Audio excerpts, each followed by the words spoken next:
아무리 글로벌 제약사라고 하더라도 모든 신약 개발을 다 할 수 있을 거라고 생각하진 않거든요. 특정 분야에서 어떤 글로벌한 경쟁력을 가지고 있는 기업이라면 신약 개발에 있어서도 충분히 그 어떤 중요한 역할을 할 수 있을 거라고 생각합니다.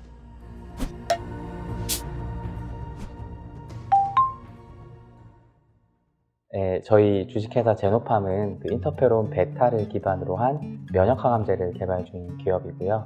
제노팜이라는 이름을 제가 짓게 된 계기는 그 유전자를 기반으로 한 어떤 정확한 진단, 그리고 이렇게 진단된 환자를 실질적으로 치료할 수 있는 정확한 치료제 두 가지가 환자의 치료에 매우 중요하다고 생각을 해서 그 두 가지 단어를 조합을 해서 제노팜이라고 회사 이름을 짓게 되었습니다. 아무래도 비용도 굉장히 많이 들고 기간도 오래 걸리고 리스크도 크다고 생각이 되어 있기 때문에 그런 이유들 때문에 아무래도 더 이제 젊은 사람들이 도전하기는 좀 어려운 것 같다는 생각은 들거든요. 저는 이제 원래 어릴 때부터 신약을 개발하겠다는 꿈을 가지고 있었고, 그래서 서울대학교에 입학을 해서 박사학위까지 계속 공부를 해왔던 거고요. 졸업할 때쯤에 사실 되게 고민이 많기는 했었어요. 많기는 했었는데 마침 졸업하는 시점에 맞춰서 이런 좋은 기술로 창업할 수 있는 기회가 생겨서 고민을 많이 한 끝에 창업을 한번 해보자, 도전해보자 라고 생각을 하게 되었고요. 네, 그래서 창업을 하게 되었습니다. 네. 저희가 개발하는 물질은 인터페론 베타라고 하는 사이토카인을 기반으로 한 면역항암제고요.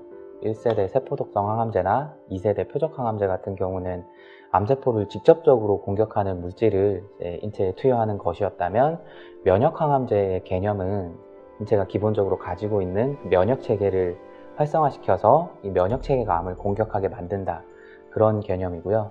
사실 이 면역체계라는 게 굉장히 복잡한 어떤 시스템으로 이루어져 있기 때문에 그것을 활성화시키는 방법도 굉장히 여러 가지가 있는데요. 저희는 어쨌든 면역을 활성화시킬 수 있는 그 사이토카인이라는 물질을 투여를 하는 것이고요. 이 면역체계라는 게 무조건 강해진다고 다 좋은 건 아니거든요. 들어보셨겠지만 사이토카인 신드롬이라고 해서 면역이 너무 과도하게 활성화되면 그로 인한 부작용도 생길 수 있는데요. 그래서 저희는 여기에 암 쪽으로 저희 사이토카인을 잘 전달할 수 있는 항체라는 것을 결합을 해서 암 주변에서만 그런 면역이 활성화되는 효과를 얻을 수 있는, 그렇게 개발한 물질입니다. 네. 저희가 가지고 있는 그 인터페론 베타라는 사이토카인이 여러모로 봤을 때 굉장히 항암 효과가 뛰어나다고 알려져 있는데, 그럼에도 불구하고 여러 글로벌 제약사에서도 이 인터페론 베타라는 사이토카인을 항암제로 개발하고 있지 못하거든요. 근데 그 이유가 저희는 뭐 효과가 없어서라기보다는 이 물질 자체가 생산하기가 굉장히 까다롭다고 알려져 있고, 생산하고 난 이후에도 또 물성 자체가 좀 컨트롤하기 힘들다고 알려져 있는데요. 저희가 개발한 인터페론 베타는 이제 그러한 어떤 기존의 물성적인 측면, 생산적인 측면에서의 문제점을 좀 개선해서 그걸로 이제 특허를 받았기 때문에 저희는 그쪽에서 강점을 가지고 있다고 볼 수 있습니다. 사실 이 암이라는 게 굉장히 치료하기 어려운 이유가, 이거를 뭐 육안으로 이렇게 봤을 때는 그냥 똑같은 암세포들이 막 덩어리져서 뭉쳐져 있는 것처럼 보이겠지만, 이걸 실제로 어떤 여러 가지 연구를 통해서 이제 분석을 해보면 굉장히 다양한 특성을 가진 세포들로 이루어져 있거든요.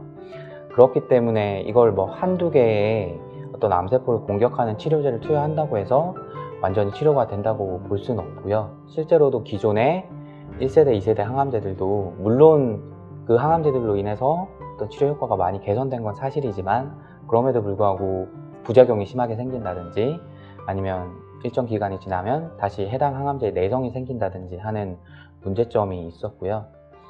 그런 측면에서 봤을 때 저는 면역 항암제가 어쨌든 그 암 치료의 패러다임을 크게 바꾸는 어떤 하나의 큰 계기가 됐다고 생각을 하고요.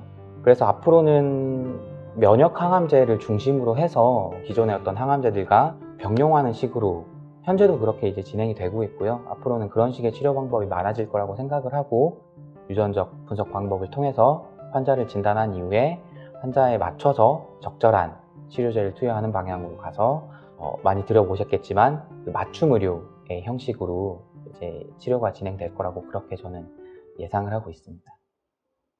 그러니까 이 의약품이라고 하는 게 굉장히 빠르게 지금 발전하고 있거든요. 사실 수십 년 전만 하더라도 그냥 자연에 존재하는 어떤 뭐 식물이나 천연물에서 물질을 추출해서 이제 이걸 약으로 썼었는데, 최근에는 뭐 그런 천연물 유래 의약품뿐만 아니라 실제로 체내에 존재하는 단백질을 뭐 인위적으로 합성을 한다든지, 아니면 세포를 조작을 해서 그거를 치료 효과를 내게 환자한테 투여한다든지 하는 것까지 발전을 했고요. 뭐 앞으로는 siRNA 치료제라든지 뭐 DNA 백신이라든지, 그러니까 엄청나게 많은 기술들이 의약품으로 사용이 될 수 있을 거라고 생각을 하거든요.